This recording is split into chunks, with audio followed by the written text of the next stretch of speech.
কীভাবে অসহায় তাকে আছে খাবার খাওয়ার জন্য। তাদের কিন্তু একটু চিকেন দিয়ে আমি নিয়ে আসছি, কারণ তারা চিকেন নিয়ে মারামারি করে, তাই এখন তারা অসহায়ের মতো তাকে আছে খাবারের জন্য।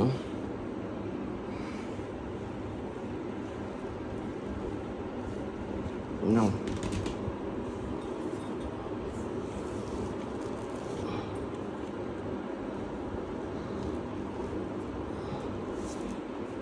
এই যে এখানে দুজন দিছি যারা দুজন হচ্ছে খাইতে পারে প্রচুর, আর এখানে দুজন দিছি যারা একটু কম শক্তিশালী, চারজনে খাচ্ছে।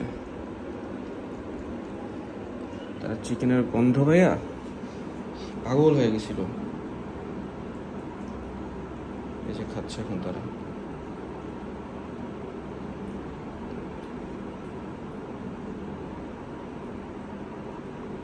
অরেঞ্জ আর ক্যালিকো এই দুজন হচ্ছে প্রচুর দস্যু, আর যে হালকা একটু হোয়াইট যেটা আর গ্রে কালার, এই দুজন হচ্ছে চুপচাপ একদম ভদ্রসদ্র।